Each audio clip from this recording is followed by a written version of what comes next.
Halo, assalamualaikum warahmatullahi wabarakatuh. Salam sejahtera untuk kita semua. Perkenalkan, nama saya Nur Ismi Anjani Putri. Dalam mata pelajaran Produk Kreatif dan Kewirausahaan atau PKK. Pada kesempatan kali ini, saya akan membahas membuat desain atau prototipe dan kemasan produk barang dan jasa.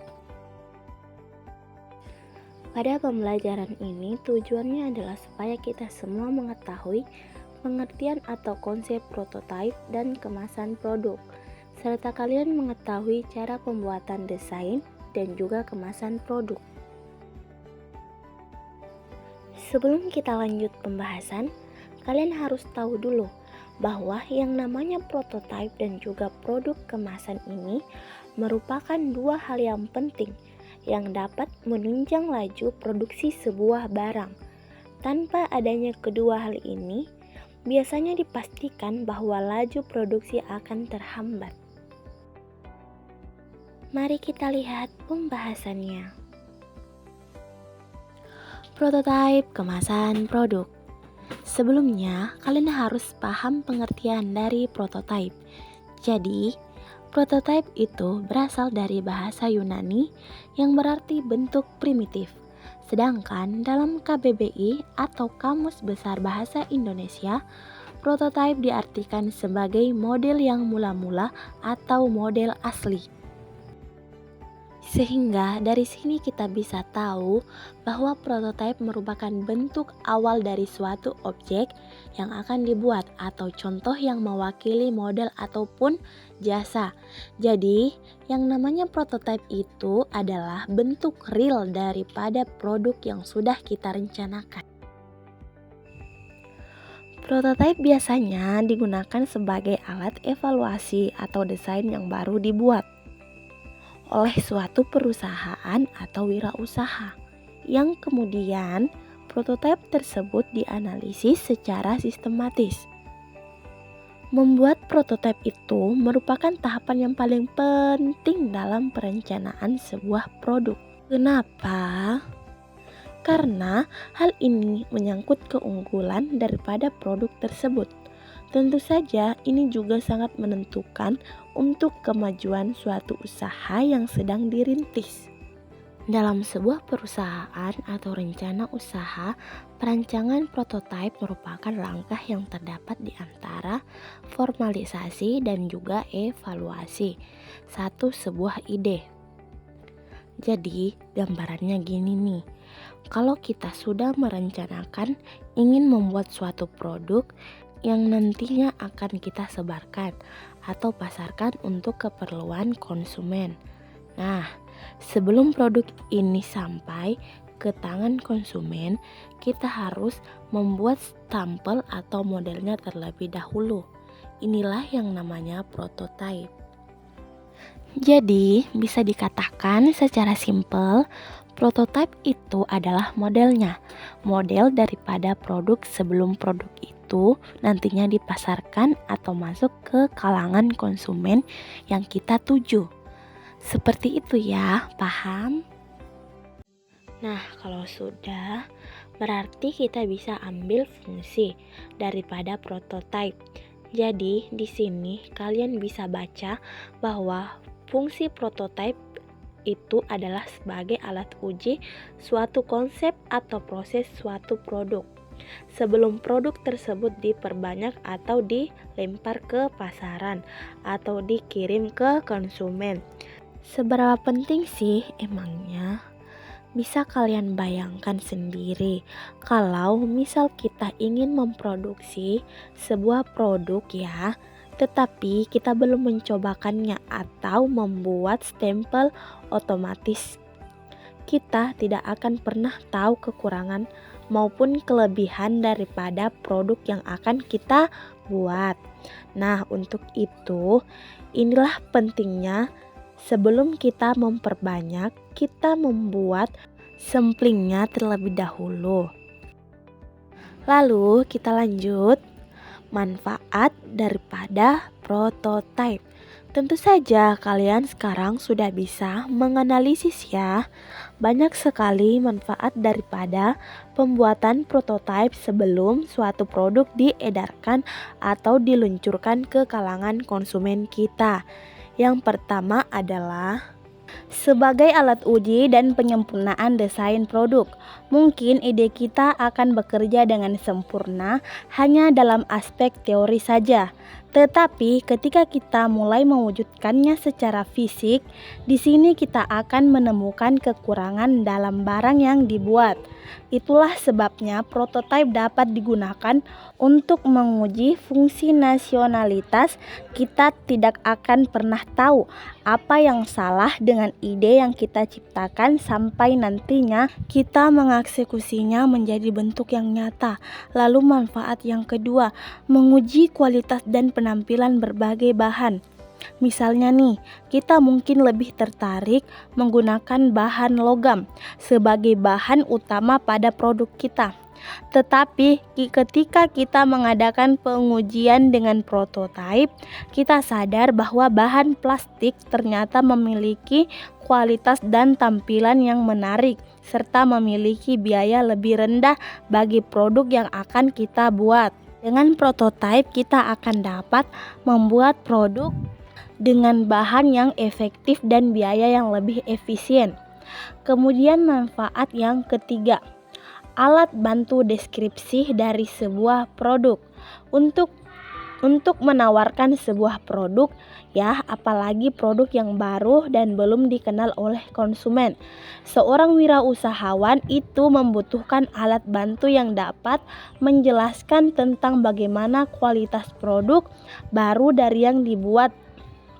Nah, dengan adanya prototipe, maka seorang wirausaha itu akan lebih mudah mendeskripsikan daripada produk tersebut. Kemudian manfaat yang keempat, yaitu pengakuan akan mitra bahwa kita itu profesional. Dengan membuat prototipe, mitra bisnis kita akan menganggap bahwa kita itu serius dengan bisnis yang kita buat. Nah, itulah keempat manfaat daripada prototipe. Kemudian kita lanjutkan menyajikan desain prototipe kemasan produk. Apa sih yang dimaksud desain dan kemasan produk?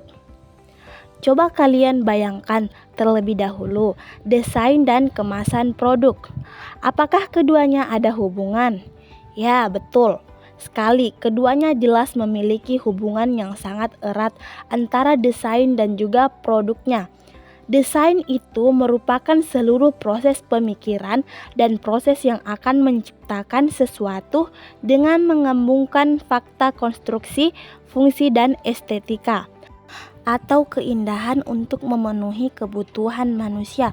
Untuk itu bisa kita katakan bahwa desain merupakan konsep pemecahan masalah rupa, warna, bahan, teknik, biaya, kegunaan, dan pemakaian yang diungkapkan dalam gambar dan bentuk. Sedangkan kemasan produk merupakan tempat atau wadah yang berfungsi untuk melindungi produk dari benturan dan cuaca. Bagaimana? Sudah ada gambaran kan? Itu untuk memperjelas lagi, kita lihat contoh berikut. Nah, kebetulan saya sudah ambil contoh ya. Di sini ada dua gambar, yang sebelah kiri itu ada desain produk makanan. Kemudian yang sebelah kanan itu ada desain kemasan untuk produk minuman. Kalian bisa bayangkan tidak? Desain dan kemasan. Ya, betul sekali. Yang namanya desain itu adalah gambaran atau angan-angan yang nantinya kalau misalnya kita buat ya secara 3 dimensi atau 4 dimensi, itu akan menjadi sebuah kemasan produk yang sesuai dengan harapan yang kita inginkan. Nah, di sini saya akan menjelaskan bahwa untuk promosi setelah produk tersebut dikenal oleh konsumen, maka pengemasan produk itu memegang peranan yang sangat penting. Berdasarkan pengamatan, banyak konsumen yang memilih atau jenis produk setelah melihat kemasannya. Nah, saat ini fungsi kemasan tidak lainnya sebagai wadah untuk prosedur saja. tapi sudah bergeser lebih ke menjadi alat pemasaran atau marketing pada swalayan supermarket. Sudah berkembang dengan sangat pesat, sehingga desain grafis pada kemasan produk juga semakin berkembang. Hal ini disebabkan karena pada pasar swalayan, misalnya kemasan itu dapat berfungsi sebagai wiraniaga. Jadi, tidak salah kalau banyak sekali penawaran atau tawaran dari jasa desain grafis. Kenapa? Ya, karena semakin bagus atau semakin menarik produk kita, kemasan kita, maka itu akan semakin memberikan peluang yang bagus untuk produk kita. Bisa diterima di pasaran seperti itu ya. Jelas? Kalau jelas, saya lanjutkan. Pengajian desain kemasan. Pengemasan atau packaging merupakan proses yang berkaitan dengan perancangan dan pembuatan wadah untuk suatu produk. Kemasan yang dibuat sedemikian rupa bisa menambah daya tarik sehingga menaikkan nilai jual dari produk tersebut. Untuk itu, ada beberapa hal yang perlu diperhatikan pada penyajian desain sebuah kemasan. Apa saja? Yang pertama adalah kemasan mampu melindungi produk dari benturan dan cuaca, kemudian memberikan kemudahan saat membawanya. Lalu, memilih daya tarik bagi calon pembeli. Lanjut, menampilkan produk yang siap jual, informatif dan komunikatif. Dan yang terakhir adalah bermanfaat dalam pemakaian ulang. Perhatikan gambar berikut. Tersedia 4 buah gambar. Yang pertama itu menunjukkan bahwa kemasan informatif dan komunikatif. Kemudian kemasan yang menarik bisa kita lihat pada gambar yang sebelah kanan, gambar makanan dan minuman. Kemudian di bagian bawah ada pengemasan yang menarik dari produk brownies. Kita lihat juga ada desain dan warna yang menarik pada produk snack, makanan ringan.